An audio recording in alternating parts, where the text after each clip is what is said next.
अस्सलाम वालेकुम नाज़रीन, आप देख रहे हैं प्रोग्राम काशिफ अब्बासी के साथ। साइफर, साजिश, ये बहस पाकिस्तान में पिछले 1.5 साल से चल रही है। हुकूमत जो पिछली तहरीक इंसाफ की उसके जाने के कुछ दिन पहले ही चेयरमैन तहरीक इंसाफ ने एक खत लहराया था और कहा था कि साजिश हुई है। तब से नेशनल सिक्योरिटी कमेटी की मीटिंग्स भी हुई, 2 अदद ऐसी मीटिंग्स थी जिसमें खुसूसी तौर पर इस पर बहस हुई। इंटरफेरेंस कहा गया, साजिश को रद्द किया गया, ब्लेटेंट इंटरफेरेंस इसको कहा गया, लेकिन साजिश के बयानिए को रद्द किया गया। इसमें ये उस वक्त तक था। अब इस साइफर का मुबैना टेक्स्ट एक जरीदे ने शाया किया है, द इंटरसेप्ट के नाम से ये जरीदा है। इस पर बात करेंगे कि इसके आने से क्या बदला है, अब क्या होगा, क्या कुछ बदला है, क्या किसी एक फरीक का बयानिया ज्यादा मजबूत हुआ है, दूसरे का कमजोर हुआ है, वो कौन है और इसका होना क्या चाहिए, इस पर बात करते हैं। जाहिर है तहकीकात की बात तो बड़े अरसे से की जा रही है, लेकिन ये हुकूमत क्योंकि अब 1.5 साल के बाद गई है, बहुत से टॉल क्लेम्स किए गए हैं।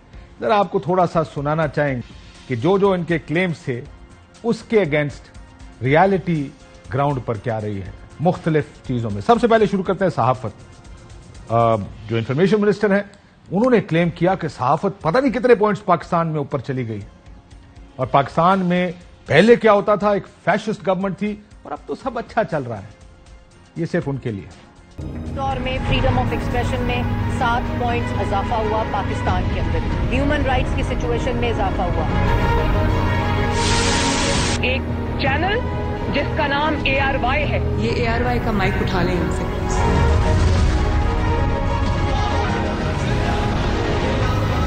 आपके खिलाफ कोई सहाफी लिखता था, उसका कलम टूटकर उसके हड्डियां, उसकी पसलियां तोड़ी जाती थी, सहाफियों को अगवा किया जाता था, जेलों में डाला, पेट के अंदर सहाफियों को गोलियां मारी जाती थी। ARY न्यूज के एंकर पर्सन अरशद शरीफ के खिलाफ मुकदमा दर्ज कर लिया गया है। ARY न्यूज के खिलाफ हुकूमत की इंतकामी कार्रवाइयों का सिलसिला जारी है। अमाल यूसुफ को गिरफ्तार कर लिया गया है। आजादी सहाफत की दावेदार हुकूमत ने ARY न्यूज का NOC मंसूख कर दिया है। पैमरा ने ARY न्यूज की नशरियात को मुअत्तल कर दिया है। अफसोसनाक खबर से आपको आगाह करें, एंकर पर्सन अरशद शरीफ कीनिया के शहर नैरोबी में गोली लगने से शहीद हो गए। शहबाज शरीफ के दौर में नई बात चल पड़ी है, आप सहाफी के कत्ल होना शुरू हो गए, उनकी कब्रें बनना शुरू हो गई। सीनियर सहाफी अयाज अमीर पर नामालूम अफराद ने हमला किया, उन पर तशद्दुद किया गया। इमरान रियाज खान को गिरफ्तार किया गया, आफ्ताब इकबाल को भी गिरफ्तार कर लिया गया है। सहाफी सिद्दीक जान को उनके दफ्तर के बाहर से गिरफ्तार कर लिया गया है। मुई पीरजादा, साबिर शाकिर, सैयद अकबर हुसैन के खिलाफ मुकदमा दर्ज किया गया थाना अपारा में। तमीर इब्राहिम को इस्लामाबाद से गिरफ्तार कर लिया गया है। और यह है पाकिस्तान में जो इतने दर्जे हमारी आजादी सहाफत बेहतर हुई है। बहुत से डिफरेंट, बहुत से म्यार होते हैं जिससे एक हुकूमत को परखा जाता है। आइन और कानून पर उसकी क्या पोजीशन है, जमहूरियत पर उसकी क्या पोजीशन है, इंसानी हकूक के बारे में वो हुकूमत क्या करती है, पॉलिटिकल अपोनेंट्स के साथ क्या करती है, जिस पर सबसे ज्यादा तनकीद पिछले दौरे हुकूमत में तहरीक इंसाफ की हुकूमत पर होती है। तो एक एक करके जरा उसको भी देख लेते हैं कि पिछले 1.5 साल में इस हुकूमत ने सियासी जो मुखालफीन हैं उनके साथ क्या किया, क्योंकि शहबाज शरीफ साहब ने अभी खड़े होकर कहा कि कोई सियासी इंतकाम नहीं लिया गया। कानून के मुताबिक इंसाफ करूंगा, कानून के मुताबिक इंसाफ करूंगा। आज 16 माह में मुझे बता दें कि इस हुकूमत ने किसी सियासी मुखालिफ को जेल भिजवाना तो दूर की बात है, उसको नाजायज तौर पर तंग करना या उसके खिलाफ नैब को पीछे लगा देना, ये ना हमारा कभी शेवा था, ना है और ना रहेगा। गायद PTI को तोशाखाना केस में सजा, जमान पार्क से गिरफ्तार, 5 साल के लिए नाअहल करार, 3 साल कैद। इस्लामाबाद पुलिस का PTI की सीनियर नायब सदर शरीफ मजारी के घर पर छापा, पुलिस ने PTI रहनुमा डॉक्टर शरीफ मजारी को गिरफ्तार कर लिया। अली मोहम्मद खान और एजाज चौधरी को गिरफ्तार कर लिया गया है। PTI रहनुमा शहरियार आफरीदी और अहलिया की गिरफ्तारी की फुटेज सामने आ गई है और पुलिस को गेट फलांकर घर के अंदर जाते देखा जा सकता है। साबिक गवर्नर पंजाब उमर सरफराज चीमा को हिरासत में ले लिया गया है। तहरीक इंसाफ के रहनुमा मियां महमूद रशीद को गिरफ्तार कर लिया गया है। यास्मीन राशिद सर्विसेज अस्पताल से गिरफ्तार, फवाद चौधरी को सुप्रीम कोर्ट के बाहर से गिरफ्तार कर लिया गया है। असद उमर को हिरासत में लिया गया है। अली अमीन गंडापुर को पुलिस ने गिरफ्तार कर लिया है। तहरीक इंसाफ के वाइस चेयरमैन शाह महमूद कुरैशी को गिरफ्तार कर लिया गया। गया। साबिक वजीर आला पंजाब और पीटीआई के सदर परवेज इलाही को आज गिरफ्तार कर लिया गया है। कोई सियासी इंतकाम नहीं हुआ इस मुल्क में। इसके बाद जो आपने देखा, बहुत से मुख्तलिफ वाकयात हुए। 25 मई का एहतजाज, जो तहरीक इंसाफ ने एक लॉन्ग मार्च की कॉल दी, तब से अब तक इंसानी हकूक पर इस हुकूमत का जो बुनियाद थी कि हम इंसानी हकूक के तहफ़्फ़ुज़ के लिए आ रहे हैं। चंद चीजें जो हमने आपके लिए की कि क्या हुआ है पिछले 1.5 साल। हमारी डिक्शनरी में लफ्ज विक्टिमाइजेशन नहीं है, विक्टिमाइजेशन नहीं है।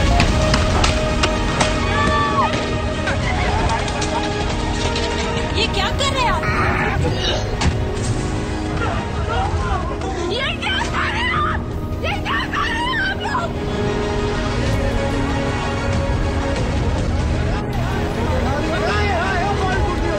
मैं सिंगल मदर हूँ, मेरे 7 साल का बेटा है, मेरे आगे पीछे कोई नहीं है।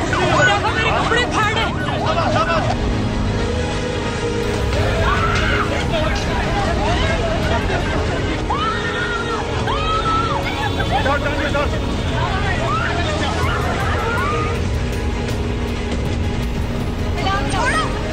मेरी मदद करें ना, बात तो छोड़ो।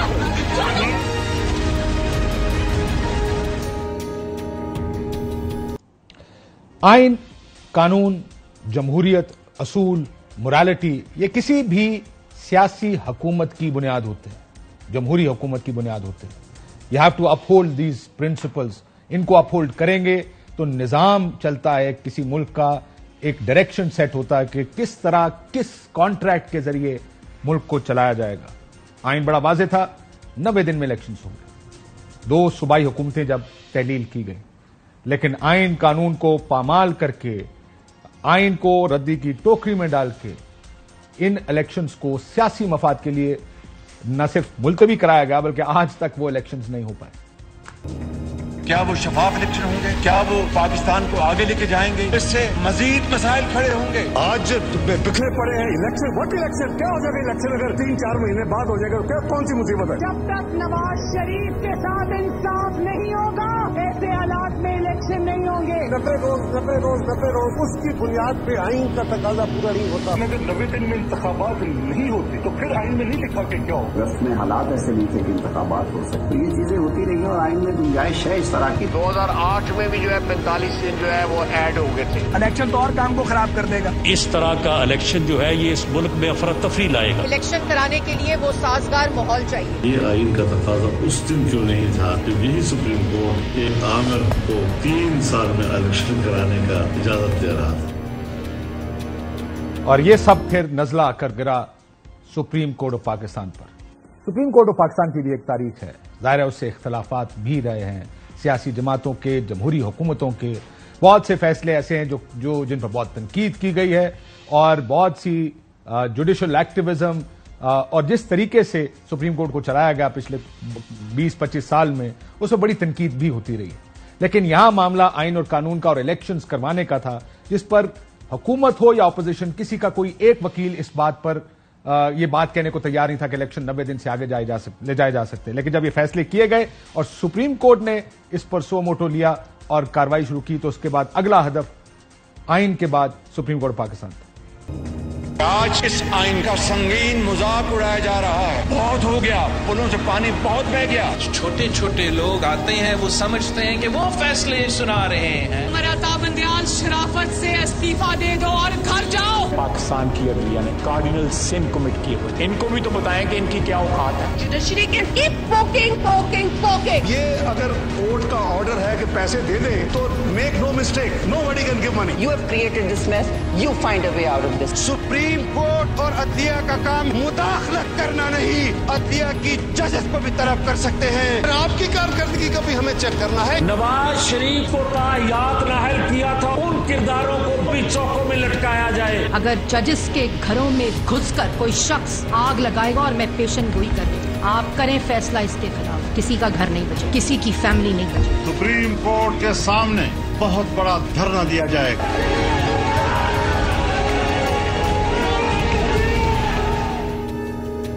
और आखिर में मईशत खराब थी, मुल्क तबाह हो गया था, उसको ठीक करने आए थे। महंगाई अरूज पर थी, आसमानों को छू रही थी, वो ठीक हो गई। 174 members have recorded their votes. आप और मुस्कुराएं, इसलिए कि मुस्कुराने के दिन है ये आज। मैं अपने कपड़े बेचूंगा और आपको मैं आटा मुहैया करूंगा। सर मुड़ा के ओले पड़े। जब मैं आया हूं तो आप समझेंगे शायद ये मांगने आया है। पूरी कौम से मेरी दरखास्त है कि वो झोलियां उठा के दुआ करे कि डॉलर जो है वापस 100 रुपए पे आ जाए। एक रोटी है वो चारों भाइयों को मिलकर खानी होगी। इंशाअल्लाह ताला जब 4 रोटी आएंगी तो फिर पूरी रोटी खाएंगे। चाय की एक प्याली 2 प्यालियां कम कर दें। हुकूमत पाकिस्तान अपना 2000 रुपया उसको दे रही है। सिर्फ मट्टी जो खोद के निकालनी है की कीमत $6.1 ट्रिलियन। रात के 12 बजे से पेट्रोल की कीमत बढ़ के 233 रुपए 79 पैसे हो जाएगी। साहबदार साहब पर यकीन रखो, मईशत को इस किताब से निकालेंगे। डॉलर की दूसरे रोज भी उड़ान जारी है। ₹1.71 महंगा होकर $289.25 पर पहुंच गया। पेट्रोल की कीमत में $19.95 का फी लीटर इजाफा करके इसकी जो कीमत है वो $272.95 होगी। वेलकम बैक टू पुराना पाकिस्तान। और इसमें भी बिजली और गैस की जो कीमतें बढ़ी वो नहीं हमने शामिल किया, लेकिन जाहिर है मईशत की पोजीशन वो है जहां आईएमएफ के पास जाएंगे तो आईएमएफ अपनी शराइत पर काम करवाता है। पिछले 5 साल में हमने एक नया आईएमएफ देखा जिसने हर चीज एक डंडे के जोर पर हुकूमतों से करवाई, क्योंकि हम इससे पहले एग्जेम्पशंस और उधार लेते थे और जो अग्री करते थे वो नहीं किया करते थे। खैर